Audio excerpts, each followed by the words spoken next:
This is our newest release from Goedepos. This is our first natural sweet wine made on this farm. So this process started 3 years ago, and it started with crushing the stems in the vineyards, and that promotes the drying out of the grapes on the vines.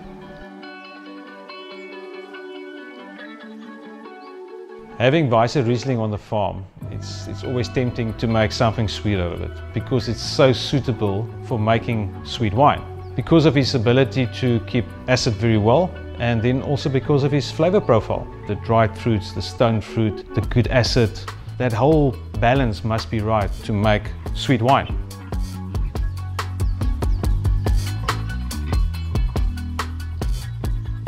So this is not something we're going to do every year. It's very special because it's a small volume, only 800 bottles, and it's only available ex-cellar or online from the cellar through our website. Cheers.